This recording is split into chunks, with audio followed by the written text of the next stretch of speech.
یہ آیت جنگ بدر کے موقع پر نازل ہوئی۔ جنگ بدر بڑی مشہور جنگ ہے جس کے بارے میں آپ نے سنا ہوگا کہ جنگ بدر یہ اسلام کی سب سے پہلی جنگ ہے اور مسلمانوں کی سب سے بڑی فتح اور مسلمانوں کی سب سے بڑی کامیابی والی جنگ ہے۔ واقعہ یہ ہوا کہ کفار مکہ تمام سرداران، بڑے بڑے سردار ایک لشکر لے کر مدینے پر حضور صلی اللہ علیہ وسلم پر اور صحابہ پر چڑھائی کے ارادے سے نکلے، اور یہ ارادہ کر کے نکلے تھے کہ آج مسلمانوں کو نیست و نابود کر دیں گے۔ اس کی خبر اچانک حضور صلی اللہ علیہ وسلم کو پہنچی تو صحابہ کرام اور اللہ کے نبی صلی اللہ علیہ وسلم جنگ کی پوزیشن میں نہیں تھے، اس وقت تیار نہیں تھے، اور ادھر مکے سے لشکر حضور صلی اللہ علیہ وسلم سے جنگ کے لیے نکل چکا تھا۔ تو حضور صلی اللہ علیہ وسلم جنگ کے لیے تیاری میں نہیں تھے۔ اس وقت یہ آیت نازل ہوئی ہے کہ اے نبی، اب صحابہ کو جنگ کے لیے ابھاریے، ان لوگوں کے خلاف جو آپ سے جنگ کرنے آ رہے ہیں، آپ پر ظلم کرنے آ رہے ہیں اور آپ کو مار دینا چاہتے ہیں۔ تو اس وقت یہ آیت نازل ہوئی۔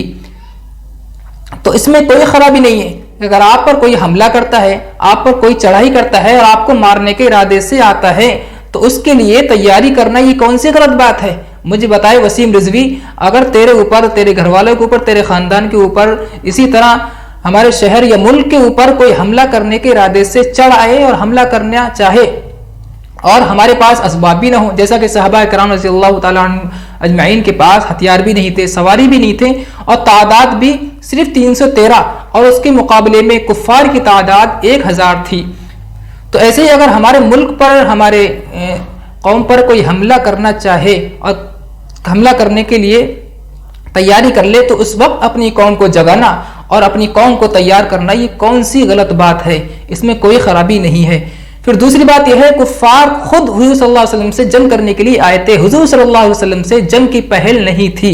اس کی واضح دلیل یہ ہے کہ یہ جنگ بدر کے قریب، بدر ایک گاؤں کا نام ہے جہاں بہت سے کنویں تھے، بدر کے قریب ہوئی ہے۔ اگر حضور صلی اللہ علیہ وسلم کی طرف سے اس جنگ میں پہل ہوتی، خود حضور صلی اللہ علیہ وسلم کفار سے لڑنے کے لیے جاتے، تو یہ جنگ مکے کے قریب ہونی چاہیے، بلکہ مکے کے قریب نہ ہونا، مکے سے کوسوں دور یعنی مدینے کے قریب بدر کا کنواں ہے، وہاں اس جنگ کا ہونا یہ اس بات کی علامت ہے کہ یہ جنگ کفار کی طرف سے اللہ کے نبی اور صحابہ پر مسلط کر دی گئی تھی۔ تو اس ظلم کو روکنے کے لیے، کفار کے ظلم کو روکنے کے لیے اور مظلوموں کی مدد کے لیے اور انصاف کو قائم کرنے کے لیے اور امن و امان کے لیے اس جنگ کو حضور صلی اللہ علیہ وسلم نے لڑا ہے۔ آج کی ویڈیو میں اتنا ہی کافی ہے، ملتے ہیں اگلی ویڈیو میں اگلی آیات کے بارے میں۔ اس ویڈیو کو زیادہ سے زیادہ شیئر کریں، لائک کریں، اور کمنٹ باکس میں آپ کا کوئی سوال ہو تو وہ آپ کر سکتے ہیں۔ خدا حافظ، السلام علیکم۔